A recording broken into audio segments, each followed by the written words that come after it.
तत्सवितुर्वरेण्यं भर्गो देवस्य धीमहि धियो यो नः प्रचोदयात्। ओम शांति शांति शांति। ये भगवान रामकृष्ण परमहंस के वचनामृत का 9वां वीडियो है। इस वीडियो को हम शुरू करते हैं परिच्छेद 23 बेलघर में गोविंद मुखोपाध्याय के मकान पर। श्री रामकृष्ण ने बेलघर के श्री गोविंद मुखोपाध्याय के मकान पर शुभागमन किया है। रविवार 18 फरवरी 1883 ईस्वी। नरेंद्र राम आदि भक्तगण आए हैं, पड़ोसीगण भी आए हैं। सवेरे 7-8 बजे के समय श्री रामकृष्ण ने नरेंद्र आदि के साथ संकीर्तन में नृत्य किया था। कीर्तन के बाद सभी बैठ गए। कई लोग श्री रामकृष्ण को प्रणाम कर रहे हैं। श्री रामकृष्ण बीच बीच में कह रहे हैं, ईश्वर को प्रणाम करो। फिर कह रहे हैं, वे ही सब रूपों में हैं, परंतु किसी किसी स्थान पर उनका विशेष प्रकाश है, जैसे साधुओं में। यदि कहो दुष्ट लोग भी हैं, बाघ सिंह भी तो हैं, तो वह ठीक है, परंतु बाघ रूपी नारायण से आलिंगन करने की आवश्यकता नहीं है। उसे दूर से प्रणाम करके चले जाना चाहिए। फिर देखो जल, कोई जल पिया जाता है, किसी जल से पूजा की जाती है, किसी जल से स्नान किया जाता है और फिर किसी जल से हाथ मुंह धोया जाता है। पड़ोसी, वेदांत का क्या मत है? श्री रामकृष्ण, वेदांतवादी कहते हैं सोहम ब्रह्म सत्य, जगत मिथ्या है, मैं भी मिथ्या है, केवल वह पर ब्रह्म ही सत्य है, परंतु मैं तो नहीं जाता, इसलिए मैं उनका दास, मैं उनकी संतान, मैं उनका भक्त। यह अभिमान बहुत अच्छा है। कलयुग में भक्ति योग ही ठीक है। भक्ति द्वारा भी उन्हें प्राप्त किया जा सकता है। देह बुद्धि के रहने से विषय बुद्धि होती ही है। रूप रस गंध स्पर्श ये सब विषय हैं। विषय बुद्धि दूर होना बहुत कठिन है। विषय बुद्धि के रहते सोहम नहीं होता। सन्यासियों में विषय बुद्धि कम है। संसारी गण सदैव विषय चिंता लेकर ही रहते हैं, इसलिए संसारियों के लिए दासो अहम। पड़ोसी, हम पापी हैं, हमारा पाप होगा, हमारा क्या होगा? श्री रामकृष्ण, उनका नाम गुणगान करने से देह से सब पाप भाग जाते हैं। देह रूपी वृक्ष पर पाप पक्षी बैठे हुए हैं। उनका नाम कीर्तन करना मानो ताली बजाने से जिस प्रकार वृक्ष के ऊपर सभी पक्षी भाग जाते हैं, उसी प्रकार उनके नाम गुण कीर्तन से सभी पाप भाग जाते हैं। फिर देखो मैदान के तालाब का जल धूप से स्वयं ही सूख जाता है। इसी प्रकार उनके नाम गुण कीर्तन से पाप रूपी तालाब का जल स्वयं ही सूख जाता है। रोज अभ्यास करना पड़ता है। सर्कस में देखाया घोड़ा दौड़ रहा है, उस पर मैम एक पैर पर खड़ी है। कितने अभ्यास से ऐसा हुआ होगा। और उनके दर्शन के लिए कम से कम एक बार रो। यही 2 उपाय हैं। अभ्यास और अनुराग अर्थात उन्हें देखने के लिए व्याकुलता। दुमंजिले पर बैठक खाने के बरामदे में श्री रामकृष्ण भक्तों के साथ प्रसाद पा रहे हैं। दिन के 1 बजे का समय हुआ। भोजन समाप्त होने के साथ ही साथ नीचे के आंगन में एक भक्त गाने लगे। भावार्थ: जागो जागो जननी, हे कुल कुंडलिनी, मूलाधार में सोते हुए कितने दिन बीत गए। श्री रामकृष्ण गाना सुनकर समाधि मगन हुए। सारा शरीर शिथिल है। हाथ प्रसाद पात्र पर जैसा था वैसा ही चित्र लिखित सा रह गया और भोजन नहीं हुआ। काफी देर के बाद भाव कुछ कम होने पर कह रहे हैं, मैं नीचे जाऊंगा, मैं नीचे जाऊंगा। एक भक्त उन्हें बड़ी सावधानी के साथ नीचे ले जा रहे हैं। आंगन में ही प्रातःकाल नाम संकीर्तन तथा प्रेमानंद में श्री रामकृष्ण का नृत्य हुआ था। अभी तक दरी और आसन बिछा हुआ है। श्री रामकृष्ण अभी तक भाव मगन है। गाने वाले के पास आकर बैठे। गायक ने इतनी देर में गाना बंद कर दिया था।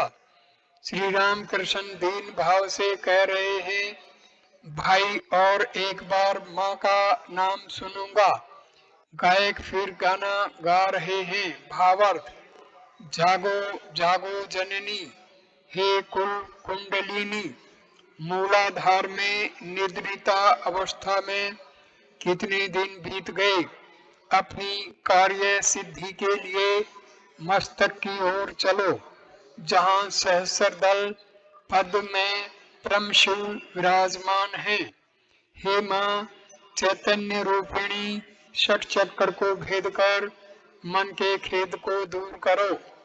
गाना सुनते सुनते श्री रामकृष्ण फिर भाव मगन हो गए। परिच्छेद 24। दक्षिणेश्वर में राखाल राम आदि के साथ श्री रामकृष्ण अपने कमरे में दोपहर को भोजन करके भक्तों के साथ बैठे हुए हैं। आज 25 फरवरी 1883 ईस्वी है। राखाल, हरीश, लाटू, हाजरा आजकल श्री रामकृष्ण के पास ही रहते हैं। कलकत्ते से राम, केदार, नित्य गोपाल मास्टर आदि भक्त आए हैं और चौधरी भी आए हैं। अभी अभी चौधरी की पत्नी का स्वर्गवास हो गया है। मन में शांति पाने के उद्देश्य से कुछ एक बार वे श्री रामकृष्ण के दर्शन करने के लिए आ चुके हैं। उन्हें उच्च शिक्षा मिली है, सरकारी पद पर नौकरी करते हैं। श्री रामकृष्ण राम आदि भक्तों से राखाल, नरेंद्र, भवनाथ ये सब नित्य सिद्ध हैं। जन्म ही से इन्हें चैतन्य प्राप्त है। ये लोक शिक्षा के लिए ही शरीर धारण करते हैं। एक श्रेणी के लोग और होते हैं, वे कृपा सिद्ध कहलाते हैं। एकाएक उनकी कृपा हुई कि दर्शन हुए और ज्ञान लाभ हुआ। जैसे हजारों वर्ष के अंधेरे कमरे में चिराग ले जाओ तो अक्षण भर में उजाला हो जाता है, धीरे धीरे नहीं होता। निर्जन में साधना। जो लोग संसार में हैं उन्हें साधना करनी चाहिए। निर्जन में व्याकुल होकर ईश्वर को बुलाना चाहिए। चौधरी से, पंडित से वे नहीं मिलते और उन्हें विचार करके समझने वाला है कौन। उनके पाद पद्यों में जिससे भक्ति हो सबको वही करना चाहिए। उनका ऐश्वर्य अनंत है, समझ में क्या आया, और उनके कार्यों को भी कोई क्या समझे। भीष्म देव का क्रंदन। भीष्म देव जो साक्षात अष्टवसुओं में से एक हैं, सरसैया पर रोने लगे। कहा, क्या आश्चर्य, पांडवों के साथ सदा स्वयं भगवान रहते हैं, फिर भी उनके दुख और विपत्तियों का अंत नहीं। भगवान के कार्यों को कोई क्या समझे। कोई कोई सोचते हैं कि हम भजन पूजन करते हैं, हम जीत गए, परंतु हार जीत उनके हाथों में है। यहाँ एक वैश्या मरने केस में ज्ञान पूर्वक गंगा स्पर्श करके मरी। चौधरी, किस तरह उनके दर्शन हों। श्री रामकृष्ण, इन आंखों से वे नहीं दिख पड़ते, वे दिव्य दृष्टि देते हैं, तब उनके दर्शन होते हैं। अर्जुन को विश्व रूप दर्शन के इसमें श्री भगवान ने दिव्य दृष्टि दी थी। तुम्हारी फिलॉसफी में सिर्फ हिसाब किताब होता है, सिर्फ विचार करते हैं, इससे वे नहीं मिलते। राम भक्ति अहेतु की भक्ति। यदि राग भक्ति अहेतु की भक्ति, यदि राग भक्ति अनुराग के साथ भक्ति हो तो वे शिथिल नहीं रह सकते।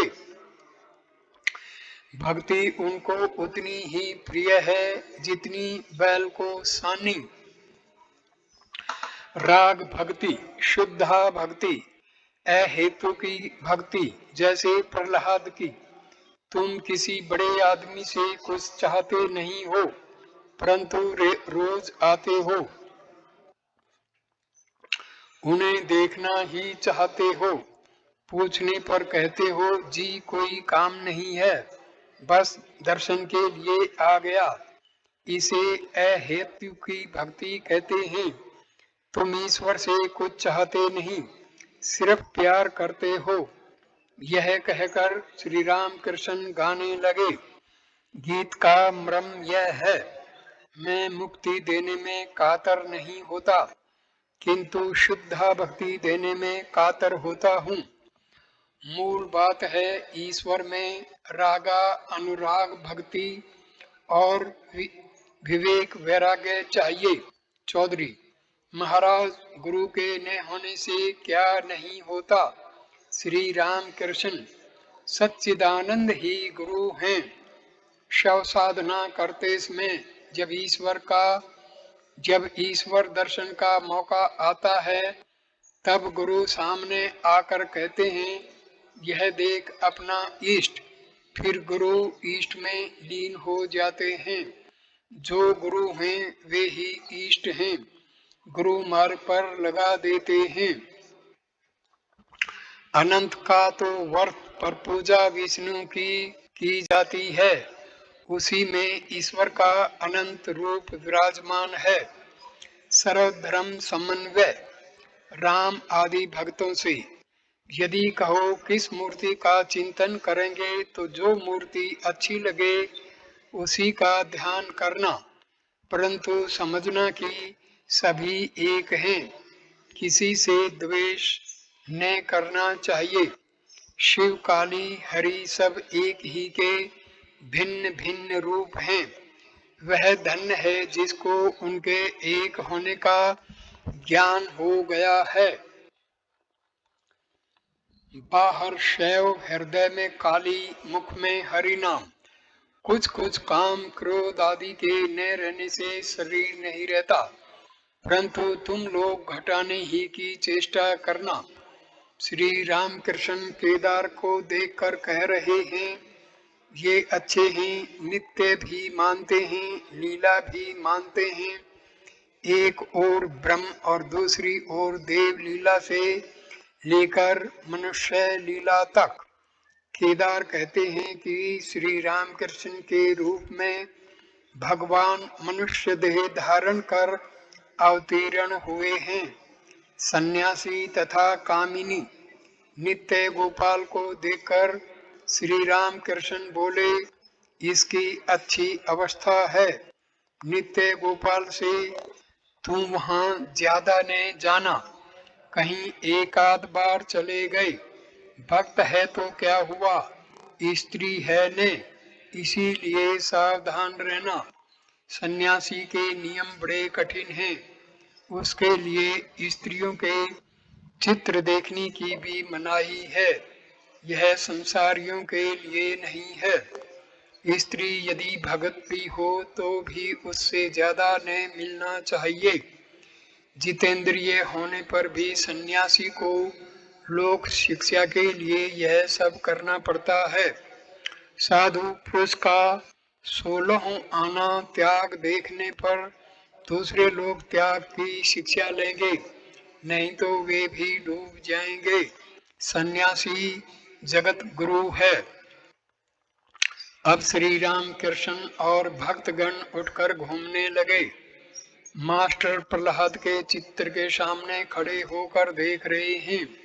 श्री राम कृष्ण ने कहा कि प्रहलाद की भक्ति अहेतु की भक्ति है। परिच्छेद 25। दक्षिणेश्वर में भक्तों के साथ। श्री राम कृष्ण दक्षिणेश्वर मंदिर के अपने कमरे में राखाल, मास्टर आदि 2-1 भक्तों के साथ बैठे हैं। शुक्रवार 9/1883 ईस्वी, माघा अमावस्या, प्रातःकाल 8-9 बजे का समय होगा। अमावस्या का दिन है। श्री राम कृष्ण को सतत जगन माता का उद्दीपन हो रहा है। वे कह रहे हैं ईश्वर ही वस्तु है, बाकी सब अवस्थे माने अपनी महामाया द्वारा मुग्ध कर रखा है। मनुष्यों में देखा बद्ध जीव ही अधिक हैं। इतना दुख कष्ट पाते हैं, फिर भी उसी कामनी कांचन में उनकी आसक्ति है। कांटेदार घास खाते में ऊंट के मुंह में धर धर खून बहता है, फिर भी वह उसे छोड़ना नहीं, खाते ही जाता है। प्रसव वेदना के इसमें स्त्रियां कहती हैं, ओ अब और पति के पास नहीं जाऊंगी, परंतु फिर भूल जाती हैं। देखो उनकी खोज कोई नहीं करता। अनाज को छोटो ले उसके पत्ते खाते हैं। संसार किस लिए? निष्काम कर्म द्वारा चित्त शुद्धि के लिए। भक्त महाराज संसार में वे क्यों रख देते हैं? श्री राम कृष्ण, संसार कर्म अक्षेत्र है। कर्म करते करते ही ज्ञान होता है। गुरु ने कहा इन कर्मों को करो और इन कर्मों को न करो। फिर वे निष्काम कर्म का उपदेश देते हैं। कर्म करते करते मन का मैल धुल जाता है। अच्छे डॉक्टर की चिकित्सा में रहने पर दवा खाते खाते कैसा ही रोग क्यों न हो, ठीक हो जाता है। संसार से वे क्यों नहीं छोड़ते? रोग अच्छा होगा तब छोड़ेंगे। कामिनी कांचन का भोग करने की इच्छा जब न रहेगी तब छोड़ेंगे। अस्पताल में नाम लिखाकर भाग आने का उपाय नहीं है। रोग की कसर रहते डॉक्टर साहब ने छोड़ेंगे। श्री राम कृष्ण आजकल यशोदा की तरह सदा वात्सल्य रस में मगन रहते हैं, इसलिए उन्होंने राखाल को साथ रखा है। राखाल के प्रति श्री राम कृष्ण का गोपाल भाव है। कर्मण्येवाधिकारस्ते मां फलेषु कदाचन। इस प्रकार माँ की गोद में छोटा लड़का जाकर बैठता है, उसी प्रकार राखाल भी श्री रामकृष्ण की गोद के सहारे बैठते थे, मानो स्तन पान कर रहे हों। भक्तों के साथ श्री रामकृष्ण का बाण देखना। श्री रामकृष्ण इसी भाव में बैठे हैं। इसी समय एक आदमी ने आकर समाचार दिया कि बाण आ रहा है। श्री राम कृष्ण, राखाल, मास्टर सभी लोग वान देखने के लिए पंचवटी की ओर दौड़ने लगे। पंचवटी के नीचे आकर सभी बाण देख रहे हैं। दिन के करीब 10:30 बजे का समय होगा। एक नाका का स्थिति को देखकर श्री राम कृष्ण कह रहे हैं, देखो देखो उस नाव के नीचे जाने की क्या दिशा होगी। अब श्री राम कृष्ण पंचवटी के पथ पर मास्टर राखाल आदि के साथ बैठे हैं। श्री राम कृष्ण मास्टर के प्रति, अच्छा वान कैसे आता है? मास्टर भूमि पर रखिए रेखाएं खींचकर पृथ्वी, चंद्र, सूर्य, माध्याकर्षण, ज्वार भाटा, पूर्णिमा, अमावस्या, ग्रहण आदि समझाने की चेष्टा कर रहे हैं। श्री राम कृष्ण मास्टर के प्रति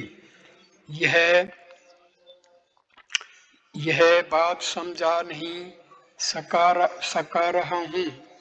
सिर घूम जाता है, चक्कर आ रहा है। अच्छा, इतने दूर की बातें कैसे जान सकें? देखो, मैं बचपन में चित्र अच्छी तरह खींच सकता था, परंतु गणित से सिर चकराता था, हिसाब नहीं सीख सका। अब श्री राम कृष्ण अपने कमरे में लौट आए हैं। दीवार पर टंगे हुए यशोदा के चित्र को देख रहे हैं। चित्र अच्छा नहीं, मानो टीक मालिन मौसी हैं। अधरसेन को उपदेश। मध्याह्न के आहार के बाद श्री राम कृष्ण ने थोड़ा सा विश्राम किया। धीरे धीरे अधर तथा अन्य भक्तगण आ पहुंचे। अधरसेन पहली बार श्री राम कृष्ण का दर्शन कर रहे हैं। अधर का मकान कलकत्ता बेंटोला में है। वे डिप्टी मजिस्ट्रेट हैं। उम्र 29-30 वर्ष की होगी। अधर श्री राम कृष्ण के प्रति, महाराज मुझे बात पूछनी है। क्या देवता के सामने बलि चढ़ाना अच्छा है? इससे तो जीव हिंसा होती है। श्री राम कृष्ण, शास्त्र के अनुसार मन की एक विशेष अवस्था में बलि चढ़ाई जा सकती है। विधिवादीय बलि में दोष नहीं। जैसे अष्टमी के दिन एक बलि चढ़ाते हैं। बंगाल के उपसागर में आचार आने पर उसका बहुत सा जल गंगा में घुस जाता है और वह विशाल जल राशि बड़ी ऊंची लहर के रूप में जोग सा गर्जन करती हुई गंगा के पृष्ठभाग पर से उल्टी दिशा में वेग के साथ बटने लगती है। इसे बाण कहते हैं। परंतु यह विधि सभी अवस्था के लिए नहीं है। मेरी अब ऐसी अवस्था है कि मैं सामने रहकर बलि नहीं देख सकता हूँ। फिर ऐसी भी अवस्था होती है कि सर्वभूतों में ईश्वर को देखता हूँ। चींटियों में भी वे ही दिखाई देते हैं। ऐसी स्थिति में एकाएक किसी प्राणी के मरने पर मन में यही सांत्वना होती है कि उसकी देह मात्र का विनाश हुआ है, आत्मा की मृत्यु नहीं है। अधिक विचार करना ठीक नहीं। माँ के चरण कमल में भक्ति रहने से ही हो जाएगा। अधिक विचार करने से तब गोलमाल हो जाता है। इस देश में तालाब का जल ऊपर ऊपर से पियो, अच्छा साफ जल पी पाओगे। अधिक नीचे हाथ डालकर हिलाने से जल मैला हो जाता है। इसलिए उनसे भक्ति की प्रार्थना करो। ध्रुव की भक्ति सकाम थी। उसने राज्य पाने के लिए तपस्या की थी, परंतु प्रहलाद की निष्काम अहेतु की भक्ति थी। भक्त ईश्वर कैसे प्राप्त होते हैं? श्री राम कृष्ण, उसी भक्ति के द्वारा, परंतु उनसे जबरदस्ती करनी होती है। दर्शन नहीं देगा तो गले में छुरा भोंक लूंगा। इसका नाम है भक्ति का दम। भक्त, क्या ईश्वर को देखा जाता है? श्री राम कृष्ण, हाँ, अवश्य देखा जाता है। निराकार साकार दोनों ही देखे जाते हैं। जिनमें साकार रूप का दर्शन होता है, फिर साकार मनुष्य रूप में भी वे प्रत्यक्ष हो सकते हैं। अवतार को देखना और ईश्वर को देखना एक ही है। ईश्वर ही युग युग में मनुष्य के रूप में अवतीर्ण होते हैं।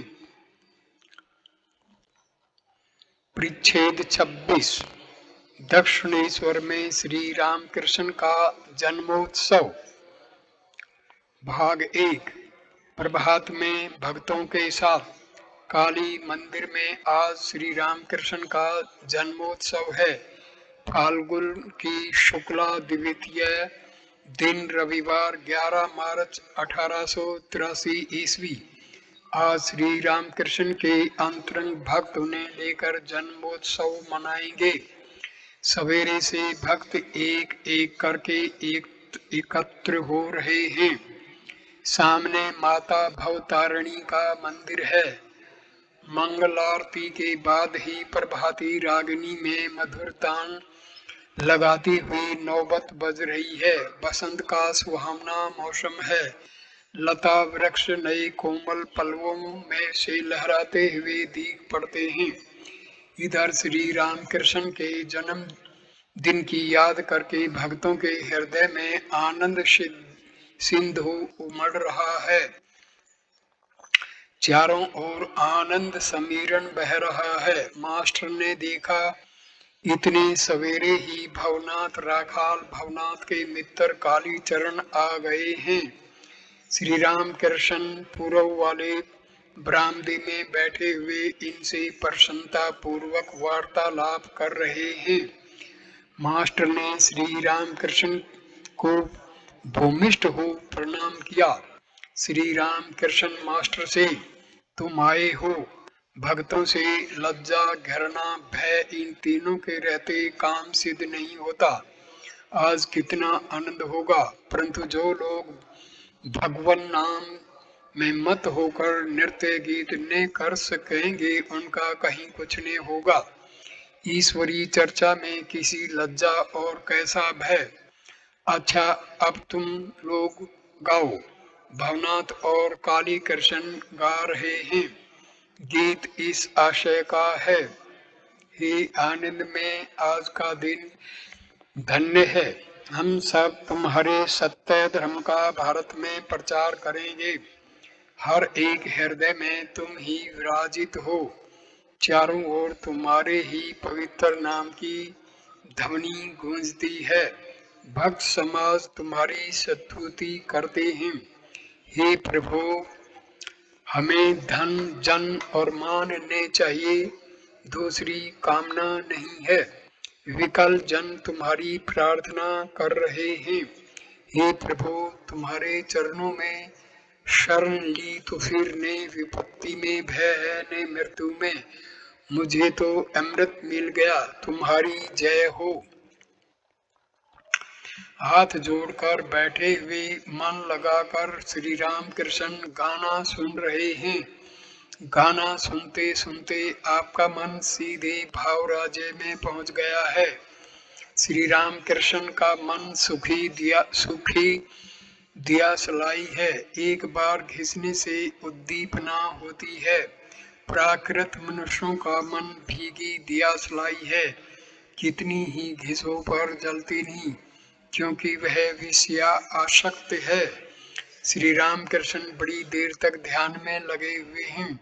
कुछ देर बाद काली कृष्ण भवनाथ से कुछ कह रहे हैं।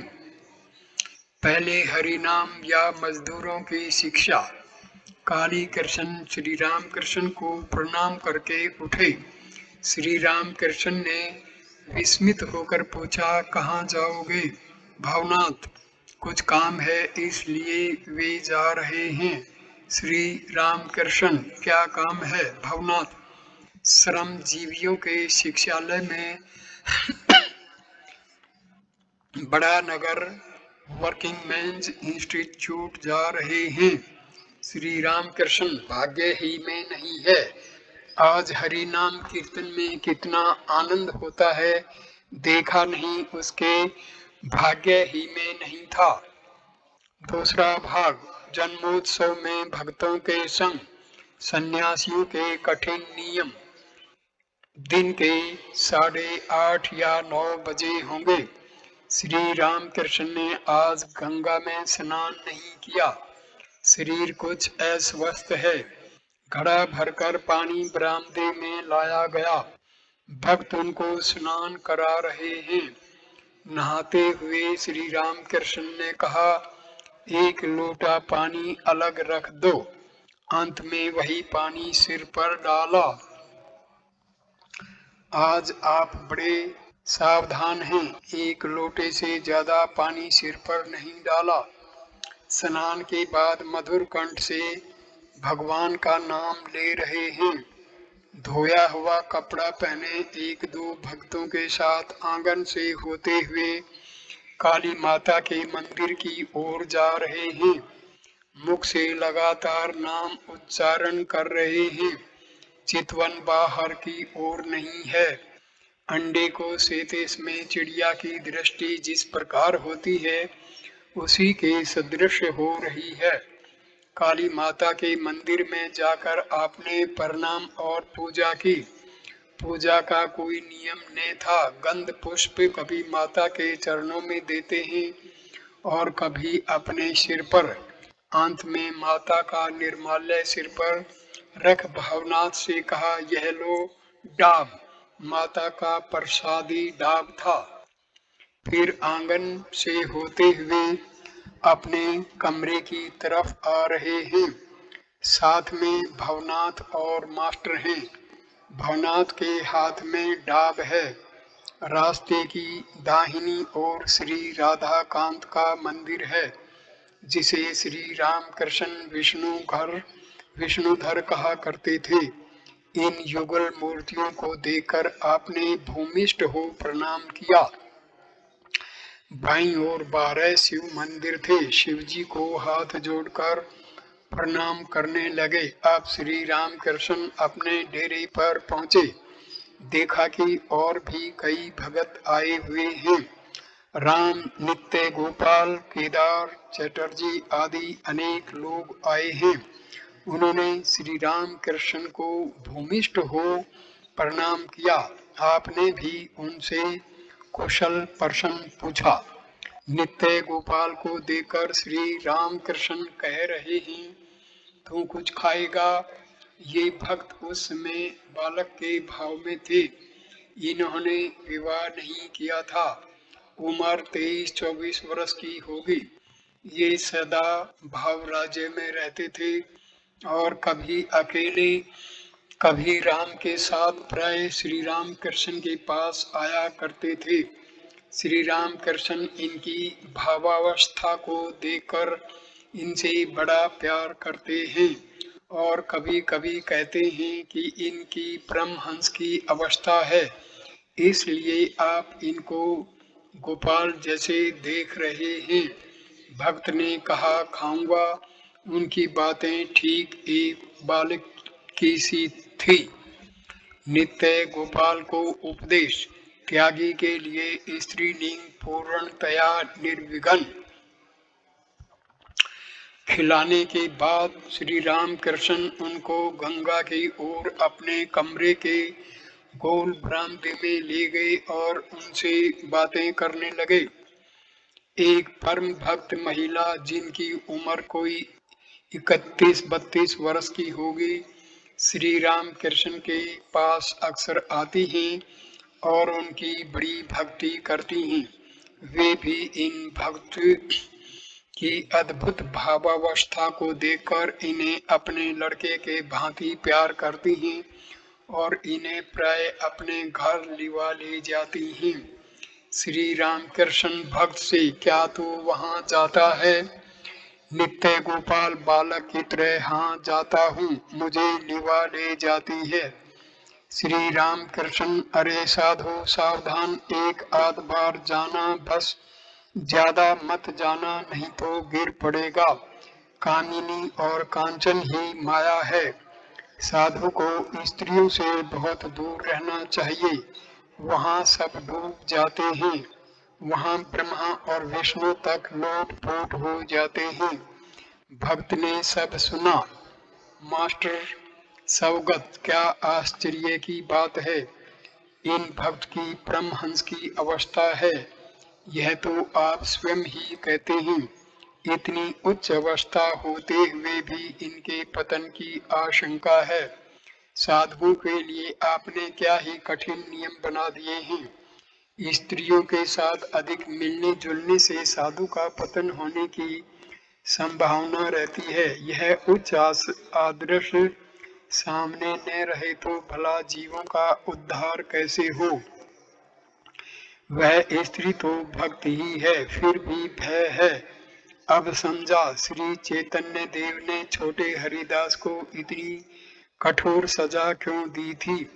महाप्रभु के मना करने पर भी हरिदास ने एक भक्त विधवा से वार्तालाप किया था, परंतु हरिदास सन्यासी थे, इसलिए महाप्रभु ने उन्हें त्याग दिया। कितनी कठोर सजा, सन्यासी के लिए कितना कठिन नियम।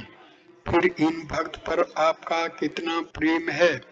आगे चलकर कोई विपत्ति न आन पड़े, इसलिए पहले ही से इन्हें सचेत कर रहे हैं।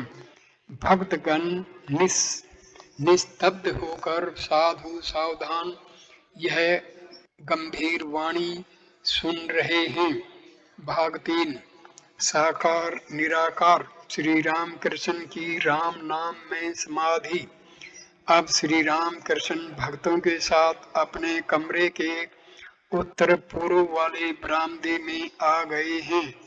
भक्तों में दक्षिणेश्वर के रहने वाले एक गृहस्थ भी बैठे हैं। वे घर पर वेदांत की चर्चा करते हैं।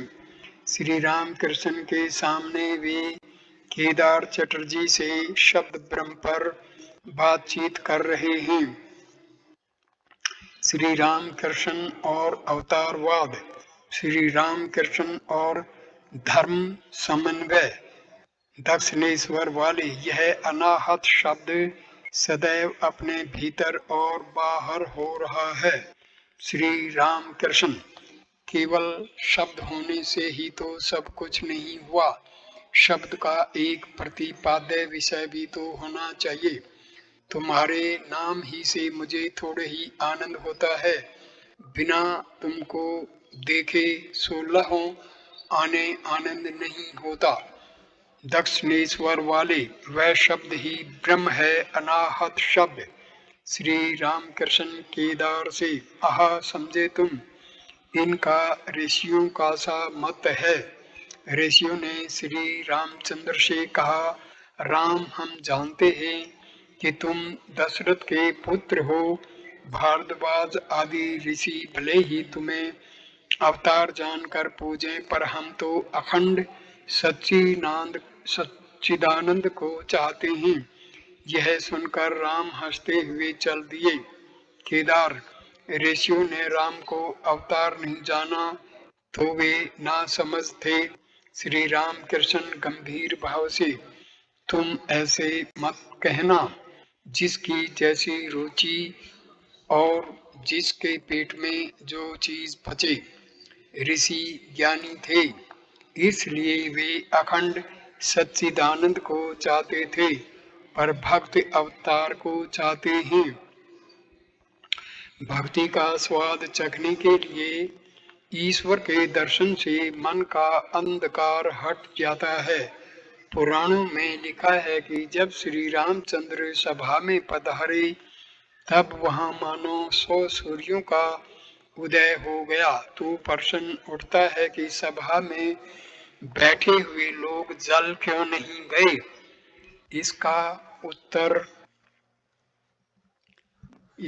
उत्तर यह है कि उनकी ज्योति जड़ ज्योति नहीं है।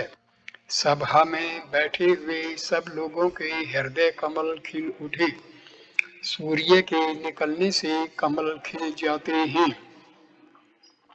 श्री राम कृष्ण खड़े होकर भक्तों से यह कह ही रहे थे कि एकाएक उनका मन बाहरी जगत छोड़कर भीतर की ओर मुड़ गया। हृदय कमल खिल उठे। ये शब्द कहते ही आप समाधि मगन हो गए। श्री राम कृष्ण उसी अवस्था में खड़े हैं। क्या भगवान के दर्शन से आपका हृदय कमल खिल उठा?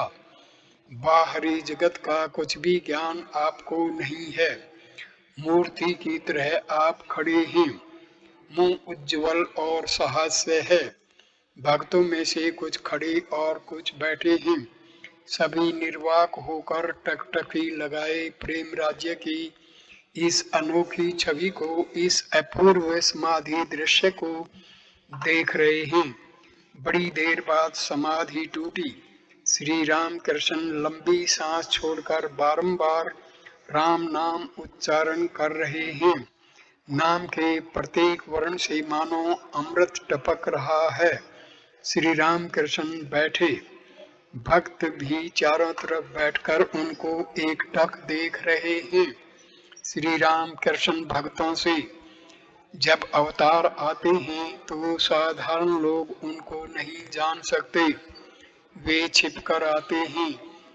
दो ही चार अंतरंग भक्त उनको जान सकते हैं। राम पूर्ण ब्रह्म थे, पूर्ण अवतार थे। यह बात केवल 12 ऋषियों को मालूम थी। अन्य ऋषियों ने कहा था, राम हम तो तुमको दशरथ का बेटा ही समझते हैं। अखंड सच्चिदानंद को सब कोई थोड़े ही समझ सकते हैं, परंतु भक्ति उसी की पक्की है जो नित्य को पहुंचकर विलास के उद्देश्य से लीला लेकर रहता है। विलायत में क्वीन रानी को जब देखकर आओ तब क्वीन की बातें, क्वीन के कार्य, इन सब का वर्णन हो सकता है। क्वीन के विषय में कहना तभी ठीक उतरता है। भारद्वाज आदि ऋषियों ने राम की स्तुति की थी और कहा था, हे राम तुम ही वह अखंड सच्चिदानंद हो। हमारे सामने तुम मनुष्य के रूप में अवतीर्ण हुए हो। सच तो यह है कि माया के द्वारा ही तुम मनुष्य जैसे दिखते हो। भारद्वाज आदि ऋषि राम के परम भगत थे। उन्हीं की भक्ति पक्की है। कीर्तन का आनंद तथा समाधि। भक्त निर्वाक होकर यह अवतार तत्व सुन रहे हैं। कोई कोई सोच रहे हैं, क्या आश्चर्य है, वेदोक्त अखंड सच्चिदानंद जिन्हें वेद ने मन वचन से परे बताया है, क्या वे ही हमारे सामने 3.5 हाथ का मनुष्य शरीर लेकर आते हैं? जब श्री राम कृष्ण कहते हैं तो वैसा अवश्य ही होगा। यदि ऐसा न होता तो राम राम कहते हुए इन महापुरुष को क्यों समाधि होती? अवश्य इन्होंने हृदय कमल में राम का रूप देखा होगा। थोड़ी देर में कौन नगर से कुछ भक्त मृदंग और झांझ लिए संकीर्तन करते हुए बगीचे में आए। मनमोहन, नबाई आदि बहुत से लोग नाम संकीर्तन करते हुए श्री राम कृष्ण के पास उसी उत्तर पूर्व वाले बरामदे में पहुंचे। श्री राम कृष्ण प्रेमोन्मत्त होकर उनसे मिलकर संकीर्तन कर रहे हैं। नाचते नाचते बीच बीच में समाधि हो जाती है। तब संकीर्तन के बीच में निष्पंद होकर खड़े रहते हैं। उसी अवस्था में भक्तों ने उनको फूलों की बड़ी बड़ी मालाओं से सजाया। भक्त देख रहे हैं मानो सामने ही श्री गौरांग खड़े हैं। गहरी भाव समाधि में मगन हैं। श्री गौरांग की तरह श्री राम कृष्ण की भी 3 दशाएं हैं। कभी अंतरदशा, तब जड़ वस्तु की भांति आप बेहोश और निष्पंद हो जाते हैं। कभी अर्ध बाह्य दशा, तब प्रेम से भरपूर होकर नाचते हैं। और फिर बाह्य दशा, तब भक्तों के साथ संकीर्तन करते हैं। श्री राम कृष्ण समाधि मगन हो खड़े हैं। गले में मालाएं हैं, कहीं गिरने पड़े इसलिए एक भक्त आपको पकड़े हुए हैं। चारों ओर भक्त खड़े होकर मृदंग और झांझ के साथ संकीर्तन कर रहे हैं। श्री राम कृष्ण की दृष्टि शिथिर है। श्रीमुख पर प्रेम की छटा झलक रही है। आप पश्चिम की ओर मुंह किए हैं। बड़ी देर तक सब लोग यह आनंद मूर्ति देखते रहे। समाधि छूटी, दिन चढ़ गया है। थोड़ी देर बाद कीर्तन भी बंद हुआ। भक्तगण श्री राम कृष्ण को भोजन कराने के लिए व्यग्र हुए। कुछ देर विश्राम के पश्चात श्री राम कृष्ण एक नया पीला वस्त्र पहने अपनी छोटी खाट पर बैठे। आनंद में महापुरुष की उस अनुपम ज्योतिर्मय रूप छवि को भगत देख रहे हैं, पर देखने की प्यास नहीं मिटती। वे सोचते हैं कि इसे देखते ही रहें, इस रूप सागर में डूब जाएं। श्री राम कृष्ण भोजन करने बैठे। भक्तों ने भी प्रसाद खाया। पांचवा भाग, श्री राम कृष्ण और सर्वधर्म समन्वय। भोजन के उपरांत श्री राम कृष्ण छोटे तख्त पर आराम कर रहे हैं। कमरे में लोगों की भीड़ बढ़ रही है। बाहर के बरामदे भी लोगों से भरे हैं। कमरे के भीतर जमीन पर भक्त बैठे हैं और श्री राम कृष्ण की ओर एक दृष्टि से ताक रहे हैं। केदार, सुरेश, राम मनोमोहन, गिरिंदर, राखाल, भवनाथ मास्टर आदि बहुत लोग वहां पर मौजूद हैं। राखाल के पिता आए हैं, वे भी वहीं बैठे हैं। एक वैष्णव गोसाई भी उसी स्थान पर बैठे हैं। श्री रामकृष्ण उनसे बातें कर रहे हैं। गोसाइयों को देखते ही श्री रामकृष्ण सिर झुकाकर प्रणाम करते थे। कभी कभी तो उनके सामने साष्टांग प्रणाम करते थे।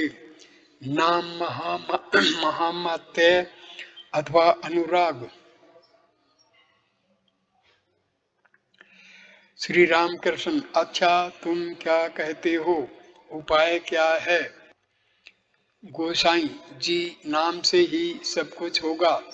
कलयुग में नाम की बड़ी महिमा है। श्री राम कृष्ण, हाँ, नाम की बड़ी महिमा तो है, पर बिना अनुराग के क्या हो सकता है? ईश्वर के लिए प्राण व्याकुल होने चाहिए। सिर्फ नाम लेता जा रहा हूँ, पर चित्त कामनी और कांचन में है, इससे क्या होगा? बिच्छू या मकड़ी के काटने पर खाली मंत्र से वह अच्छा नहीं होता, उसके लिए कंडे का ताप भी देना पड़ता है। गोसाई, तो अजामिल को क्यों हुआ? वह महापातकी था। ऐसा पाप ही न था जो उसने न किया हो, पर मरते में अपने लड़के को नारायण कहकर बुलाने से ही उसका उद्धार हो गया। श्री राम कृष्ण, शायद अजामिल पूर्व जन्म में बहुत कर्म कर चुका था, और यह भी लिखा है कि उसने बाद में तपस्या भी की थी। अथवा यूं कहो कि उसमें उसके अंतिम अक्षण आ गए थे। हाथी को नहला देने से क्या होगा? फिर धूल मिट्टी लिपटा कर वह ज्यों का त्यों हो जाता है। पर हाथी खाने में घुसने के पहले ही अगर कोई उसकी धूल झाड़ दे और उसे नहला दे तो फिर उसका शरीर साफ रह सकता है। मान लिया कि नाम से जीव एक बार शुद्ध हुआ, पर वह फिर तरह तरह के पापों में लिप्त हो जाता है। मन में बल नहीं, वह प्रण नहीं करता कि फिर पाप नहीं करूंगा। गंगा स्नान से सब पाप मिट जाते हैं, सही, पर सब लोग कहते हैं कि वे पाप एक पेड़ पर चढ़े रहते हैं। जब वह मनुष्य गंगा जी से नहाकर लौटता है तो वे पुराने पाप पेड़ से कूदकर फिर उसके सिर पर सवार हो जाते हैं। सब हंसे। उन पुराने पापों ने उसे फिर घेर लिया। 2-4 कदम चलते ही उसे धर दबोचा। इसलिए नाम भी करो और साथ ही प्रार्थना भी करो कि ईश्वर पर अनुराग हो, और जो चीजें 2 दिन के लिए हैं, जैसे धन, मान, देश, सुख आदि, उनसे आसक्ति घटती जाए। वैष्णव धर्म तथा सांप्रदायिकता। गोसाई से, यदि आंतरिकता हो तो सभी धर्मों से ईश्वर मिल सकते हैं। वैष्णवों को भी मिलेंगे तथा शाक्तों, वेदांतियों और ब्राह्मणों को भी, मुसलमानों और ईसाइयों को भी। हृदय से चाहने पर सबको मिलेंगे। कोई कोई झगड़ा कर बैठते हैं। वे कहते हैं कि हमारे श्री कृष्ण को भजे बिना कुछ नहीं बनेगा, या हमारी काली माता को भजे बिना कुछ नहीं होगा, अथवा हमारे ईसाई धर्म को ग्रहण किए बिना कुछ नहीं होगा। ऐसी बुद्धि का नाम हठ धर्म है, अर्थात मेरा ही धर्म ठीक है और बाकी सबका गलत। यह बुद्धि खराब है। ईश्वर के पास हम बहुत रास्तों से पहुंच सकते हैं। फिर कोई कोई कहते हैं कि ईश्वर साकार है, निराकार नहीं। यह कहकर वे झगड़ने लग जाते हैं। जो वैष्णव है वह वेदांती से झगड़ता है। यदि ईश्वर के साक्षात दर्शन हो तो सब हाल ठीक ठीक ही बताया जा सकता है। जिसने दर्शन किए हैं वह ही ठीक जानता है कि भगवान साकार भी है और निराकार भी। वे और भी कैसे कैसे हैं यह कौन बताए। कुछ अंधे एक हाथी के पास गए थे। एक ने बता दिया इस चौपाई का नाम हाथी है। तब अंधों से पूछा गया हाथी कैसा है। वे हाथी की देह छूने लगे। एक ने कहा हाथी खंभे के आकार का है। उसने हाथी का पैर ही छुआ था। दूसरे ने कहा हाथी सूप की तरह है, उसके हाथ हाथी के कान पर पड़े थे। इसी तरह किसी ने पेट पकड़कर कुछ कहा, किसी ने सूंड पकड़कर कुछ कहा। ऐसे ही ईश्वर के संबंध में जिसने जितना देखा है उसने यही सोचा है कि ईश्वर बस ऐसे ही है और कुछ नहीं। एक आदमी शौच के लिए गया था। लौटकर उसने कहा मैंने पेड़ के नीचे एक सुंदर लाल गिरगिट देखा। दूसरे ने कहा तुमसे पहले मैं उस पेड़ के नीचे गया था, परंतु वह लाल क्यों होने लगा, वह तो हरा है, मैंने अपनी आंखों से देखा है। तीसरे ने कहा मैं तुम दोनों से पहले गया था, उसको मैंने भी देखा है, परंतु वह न लाल है न हरा है, वह तो नीला है। और दो थे, उनमें से एक ने बताया पीला और एक ने खाकी। इस तरह अनेक रंग हो गए। अंत में सब में झगड़ा होने लगा। हर एक का यही विश्वास था कि उसने जो कुछ देखा है वही ठीक है। उनकी लड़ाई देख एक ने पूछा तुम लड़ते क्यों हो। जब उसने कुल हाल सुना तब कहा मैं उसी पेड़ के नीचे रहता हूँ और उस जानवर को मैं खूब पहचानता हूँ। तुम में से हर एक का कहना सच है। वह कभी हरा, कभी नीला, कभी लाल, इस तरह अनेक रंग धारण करता है, और कभी देखता हूँ कोई रंग नहीं, निर्गुण है।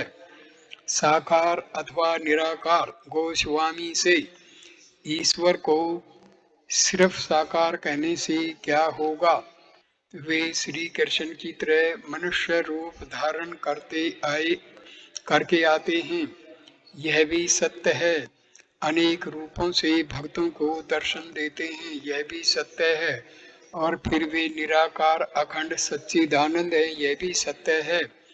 वेदों ने उनको साकार भी कहा है, निराकार भी कहा है, सगुण भी कहा है और निर्गुण भी। किस तरह जानते हो। सच्चिदानंद मानो एक अनंत समुद्र है। ठंडक के कारण समुद्र का पानी बर्फ बनकर तैरता है। पानी पर बर्फ के कितने ही आकार के टुकड़े तैरते हैं। वैसे ही भक्ति हिम के लगने से सच्चिदानंद सागर में साकार मूर्ति के दर्शन होते हैं। वे भक्त के लिए साकार होते हैं। फिर जब ज्ञान सूर्य का उदय होता है तब बर्फ गल जाती है, फिर वही पहले का पानी ज्यों का त्यों रह जाता है। ऊपर नीचे जल ही जल भरा हुआ है। इसलिए श्रीमद् भगवत मद भागवत में सब स्तव करते हैं, हे देव तुम्हारी, तुम ही साकार हो, तुम ही निराकार हो। हमारे सामने तुम मनुष्य बने घूम रहे हो, परंतु वेदों ने तुम ही को वाक्य और मन से परे कहा है। परंतु यह कह सकते हो कि किसी किसी भक्त के लिए वे नित्य साकार हैं। ऐसा भी स्थान है जहाँ बर्फ गलती नहीं, स्फटिक का आकार धारण करती है। केदार श्रीमद् भागवत में व्यासदेव ने 3 दोषों के लिए परमात्मा से अक्षमा प्रार्थना की है। एक जगह कहा है, हे भगवान, तुम मन और वाणी से दूर हो, किंतु मैंने केवल तुम्हारी लीला, तुम्हारे साकार रूप का वर्णन किया, अतएव अपराध अक्षमा करो। श्री राम कृष्ण, हाँ, ईश्वर साकार भी हैं और निराकार भी, फिर साकार निराकार के भी परे हैं, उनकी इति नहीं की जा सकती। परिच्छेद 26वें का छठा भाग, नित्य सिद्ध तथा कौमार वैराग्य। राखाल के पिता बैठे हुए हैं। राखाल आजकल श्री राम कृष्ण के पास ही रहते हैं। राखाल की माता के गुजर जाने पर उनके पिता ने अपना दूसरा विवाह कर लिया है। राखाल यहीं रहते हैं, इसलिए उनके पिता कभी कभी आया करते हैं। राखाल के यहाँ रहने में इनकी ओर से कोई बाधा नहीं है। ये श्रीमान और विषयी मनुष्य हैं, सदा मुकदमों की पैरवी में रहते हैं। श्री राम कृष्ण के पास कितने ही वकील और डिप्टी मजिस्ट्रेट आया करते हैं। राखाल के पिता इनसे वार्तालाप करने के लिए कभी कभी आ जाते हैं। उनसे मुकदमों की बहुत सी बातें सूझ जाती हैं। श्री राम कृष्ण रह रहकर राखाल के पिता को देख रहे हैं। श्री राम कृष्ण की इच्छा है राखाल उन्हीं के पास रह जाए। श्री राम कृष्ण राखाल के पिता और भक्तों से, आहा, आजकल राखाल का स्वभाव कैसा हुआ है। उसके मुंह पर दृष्टि डालने से देखोगे उसके होंठ रह रहकर हिल रहे हैं। अंतर में ईश्वर का नाम जपता है, इसलिए होंठ हिलते रहते हैं। ये सब लड़के नित्य सिद्ध की श्रेणी के हैं। ईश्वर का ज्ञान साथ लेकर पैदा हुए हैं। कुछ उम्र होते ही ये समझ जाते हैं कि संसार की छूत देह में लगी तो फिर निस्तार न होगा। वेदों में होमा पक्षी की कहानी है। वह चिड़िया आकाश में ही रहती है, जमीन पर कभी नहीं उतरती, आकाश ही में अंडे देती है। अंडे गिरते रहते हैं, पर वे इतनी ऊंचाई से गिरते हैं कि गिरते गिरते ही बीच में वे फूट जाते हैं। तब बच्चे निकल आते हैं, वे भी गिरने लगते हैं। उस समय भी वे इतनी ऊंचाई पर रहते हैं कि गिरते ही गिरते उनके पंख निकल आते हैं और आंखें भी खुल जाती हैं। तब वे समझ जाते हैं कि अरे, हम मिट्टी में गिर जाएंगे, और गिरे तो चकनाचूर। मिट्टी देखते ही एकदम अपनी माता की ओर उड़ जाते हैं। माता के निकट पहुंचना ही उनका लक्ष्य हो जाता है। ये सब लड़के ठीक वैसे ही हैं। बचपन ही में संसार देखकर डर जाते हैं। इनकी एकमात्र चिंता यही है कि किस तरह माता के निकट जाएं, किस प्रकार ईश्वर का दर्शन हो। यदि यह कहो कि ये रहे विषय मनुष्यों में पैदा हुए विषयों के यहाँ, फिर इनमें ऐसी भक्ति, ऐसा ज्ञान कैसे हो गया, तो इसका भी अर्थ है मैली जमीन पर यदि चना गिर जाए तो उसमें चना ही फलता है। उस चने से कितने अच्छे काम होते हैं। मैली जमीन पर गिर गया इसलिए उससे कोई दूसरा पैदा थोड़ा ही होगा। आहा, राखाल का स्वभाव आजकल कैसा हो गया है, और होगा भी क्यों नहीं। यदि सूरन अच्छा हुआ तो उसके अंकुर भी अच्छे होते हैं। सब हंसते हैं, जैसा बाप उसका बेटा वैसा। मास्टर गिरिंदर से अलग से साकार और निराकार की बात कैसी समझाई इन्होंने। जान पड़ता है वैष्णव केवल साकार ही मानते हैं। गिरिंदर होगा वे एक ही भाव पर अड़े रहते हैं। मास्टर नित्य साकार आप समझे। स्फटिक वाली बात मैं उसे अच्छी तरह नहीं समझ सका। श्री रामकृष्ण मास्टर से, क्यों जी तुम लोग क्या बातचीत कर रहे हो? मास्टर और गिरिंदर जरा हंसकर चुप हो गए। वृंदा दासी रामलाल से, रामलाल अभी इस आदमी को मिठाइयाँ दो, हमें बाद में देना। श्री रामकृष्ण, वृंदा को अभी मिठाइयाँ नहीं दी गई। इस वीडियो को मैं यहीं विराम देता हूँ। अगला 10वां वीडियो हम शुरू करेंगे परिच्छेद 26 के 7वें भाग से, पंचवटी में कीर्तानंद। धन्यवाद दोस्तों, ये वीडियो देखने के लिए। नमस्कार।